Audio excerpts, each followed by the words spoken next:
It is a brand new year and I have a brand new grow tent setup. I actually went from one tent to two tents over here. I'll explain the reason why I went from one tent to two tents here in this video, but I figured it'd be good to do kind of an overview of the equipment that's within these tents. There have been some changes from past grows that you've seen on this channel. I know there have been a couple people that have requested that I do this type of video. Those folks wanting to see plants, I'm not gonna really be showing plants in this video. There are a couple plants in the tent, but I'm gonna be focusing on the equipment this time around. So as I mentioned, I went from a 4x8 grow tent to a 4x4 grow tent. And just want to say there's been so many people out there that have been 4x4. Does Chris have a speech impediment?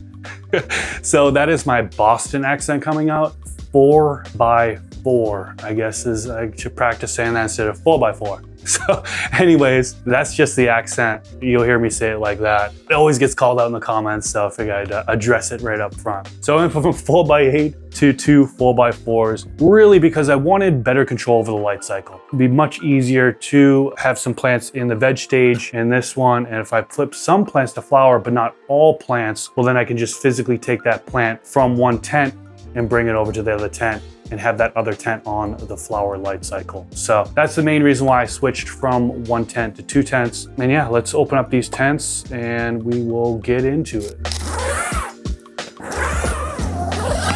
All right, so everything in this tent right here is AC Infinity. Big shout out to AC Infinity. They're a sponsor of the channel. They're sponsoring this video. They hook up my viewers with a discount code. You can use code MrGrowIt15. That works on both their website as well as Amazon. And if you're in Europe, it actually works on their Europe site as well. So I figured I'd mention that one. But everything in this grow tent is AC Infinity. Some is new, some of this stuff is old. First thing that's old is the controller right here. Controller 69 Pro is what I'm using on this one. This controller works out good. I think it just has 4 ports, so I can run 2 lights, for example, a inline fan, and then the humidifier, and that's pretty much it. Now I could get that 4-in-1 splitter, which I've used in the past. I actually have a couple of those. So I could put 2 lights onto 1 splitter, for example. But as of right now, I think I just have it 1, 2, 3, and then the inline fan is the 4th port. Maybe eventually I could also put on the oscillating fans. I don't really feel like I need control through the app of the oscillating fans because I just keep them running 24/7. So I don't have those connect to the controller at all. This is their newest 4x4 grow tent. They had the viewing window on the outside. They also have, if you look right here, the zipper has kind of gone down and then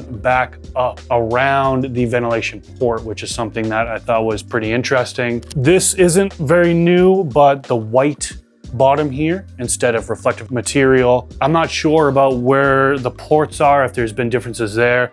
I believe this port right here, the electrical port, is new placement. I got 2 Evo 3 LED grow lights rocking in here. Some people might be wondering, why don't I put like an Evo 6 in here? The reason why I really do like the flexibility to be able to, if I have seedlings or small plants on one side, be able to bring that light down. And in the past, I've had a lot of plants that just stretched up like crazy. So bringing the light up, instead of just having one light on that footprint, being forced to go by the highest plant and then having to boost up the other plants if needed in order to get more light coverage for those smaller plants. So I do like having 2 lights in here. I've mentioned that in videos before. Now, if you look up at the top, you may see that there's no ventilation up here as of right now. Well, actually there is. Right up there, there's just the duct. Now what happens is it goes duct to inline fan to 6-inch damper, and then it goes out the window. The other tent is gonna be similar. It's gonna go duct to inline fan to 6-inch damper to the window, but there's actually a 3-way splitter that's gonna connect everything, so it's just one line going to the window. The damper is super important because when I have one fan going, I don't wanna push air into the other tent. So the damper is gonna prevent that airflow from going into the tent that's not active, for example. So those dampers have been key. Definitely recommend folks, if you're connecting multiple tents like this, definitely check out a damper if you haven't already. A lot of people will run 4 oscillating fans in here.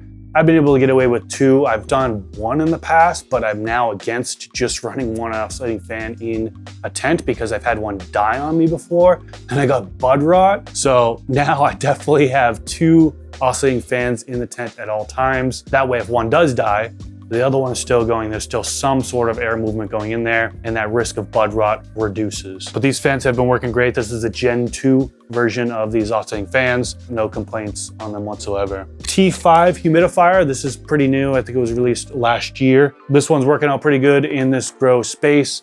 I've been able to get away with the T3 humidifiers in here in the past, which I actually have a T3 in the other tent, which you'll see. But this one's working out pretty good. It's a newer version. They made some updates since the previous one. One of the things that's new in this tent that you haven't seen yet are the self-watering bases. I've got 1, 2, 3, 4 self-watering bases in here. Not fully set up yet. I still need to add in the strings, but this is going to allow me to have an auto watering system set up in here. Basically, water comes down into the base and it'll basically wick upwards through these strings into the fabric pots. I have fabric pots right here. These are the 10-gallon fabric pots by AC Infinity, which fit perfectly on these. I think this is the larger, I want to say XL of the self-watering bases. They do have a smaller version for smaller size pots, but I like running bigger pots, especially with organics, so I opted for the bigger pots. I'm not quite sure if I'm going to be using the reused soil in this particular setup, self-watering base. I'm a little concerned about the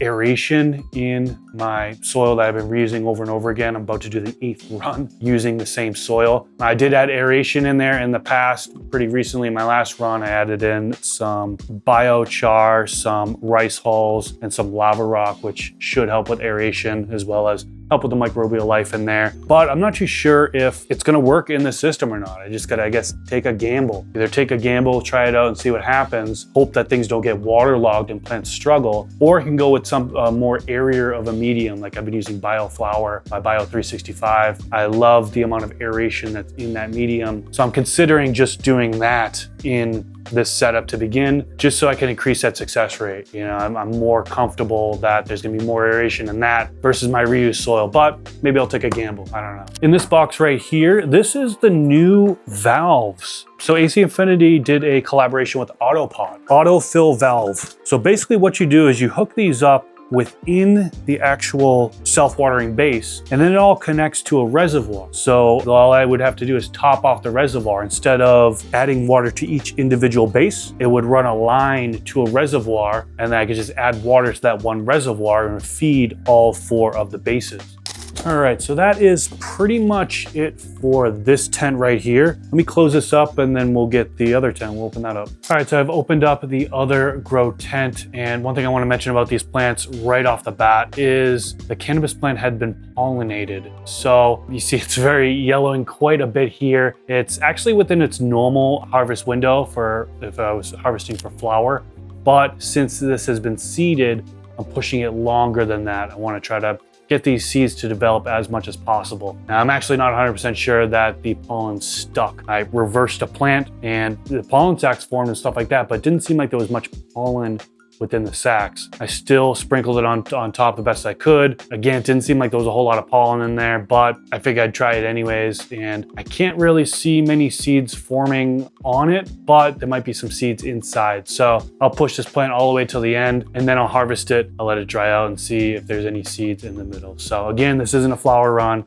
That's why the plant doesn't look so great right now. I also have a jalapeno plant in here. I had sweet peppers and I had a bullnose pepper, which is kind of like a bell pepper, but I found that I was overproducing. Wasn't really consuming the sweet peppers. Talking with my wife, we don't really use sweet peppers much, so figured I'd stop growing that. Same kind of thing with the bell peppers. We don't use them as much. I've just been overproducing, but the jalapenos, I love those. So still trying to figure out my pollination strategy a little bit to ensure I don't overproduce on the jalapenos. Basically, this plant produces flowers, for those that don't know, and pollen needs to basically come off of that flower and hit a different part of the flower. Now, that can be done naturally with the wind here, with the air movement, but a different way to go about it to ensure it happens is to use like a Q-tip and go in there and just dab in each individual flower. So my pollination strategy has kind of been just doing those dabbing in with the Q-tips at certain times. So I did it probably about 2 weeks ago, maybe a week and a half, 2 weeks ago. I've got a bunch forming right now. Once I harvest these, then I'll go ahead and I'll dab it again, because this plant just continues to grow and continues to flower over and over and over again. So still trying to figure out the pollination strategy and how I don't overproduce. You know, I want to be able to consume what I produce, all of it. So that's the plant, but we're here to talk about the equipment.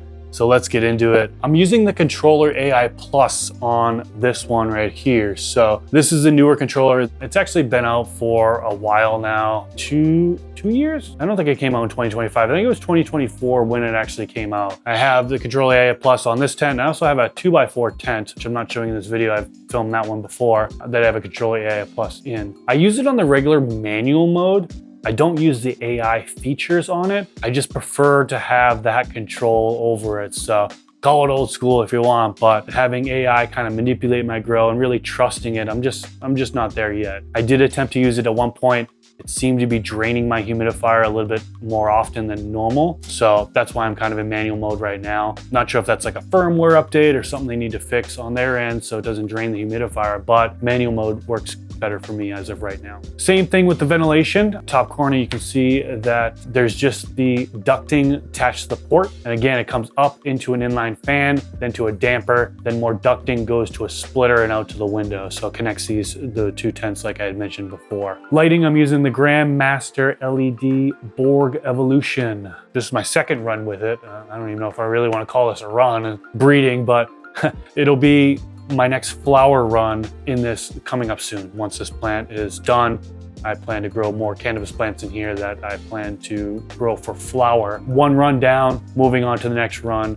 Great results so far. I grew a combination of like 5 different plants underneath this light. So really there was no like comparison or anything like that. I currently don't have access to testing as far as terpene cannabinoid profiles. I actually might have a connect now. So really exciting. I hope in future videos, like future harvest videos, for example, I can include terpene profiles and cannabinoid profiles. So fingers crossed that this connection comes through because that'd be a real cool addition to it. And then maybe in the future, I could do comparison videos like that, you know, cut it from clone, have some of the plants in this tent with this light, have some of those clones in the other tent with the other light, and then do comparison of what the terpene and cannabinoid profile comes out to. So maybe that'll happen in the future. But either way, I'm enjoying this light so far, using the spectrum tuning, which I've gone over in multiple videos, so I won't talk about that in depth here. The humidifier, like I mentioned, is a T3. This is the other version that they have, the smaller size one. I think that the capacity on it is a little bit lower. I think it's 1 gallon. I think the T5, you can hold a little bit more than a gallon. That's been working out great. 2 oscillating fans, same thing as the other tent, Gen 2. And then the tray to grow. So that's different from the other tent. This is a wick system. This is by Autopot. You guys have seen me use it in past videos. Loving this thing to be able to put pretty much, you know, a small container on here or a large container on here. I like the flexibility. I'm actually doing an experiment in another tent. I have a tray to grow with solo cups. So stay tuned for that. That'll be coming up next couple weeks here. You'll see that video and we'll see if we can get the tray to go to work with plastic solo cups. You know, those small 16-ounce cups, I believe they are. We'll see if it works on that. So there is my grow tent setup for 2026. Well, at least 2 of the tents. I left it in the comment section below. What are your thoughts on this? Also, what are you running in your grow tents right now? Let me know down in the comment section below. Pretty much it for this video, guys. Thank you so much for tuning in this time around. Catch you in the next video. Peace.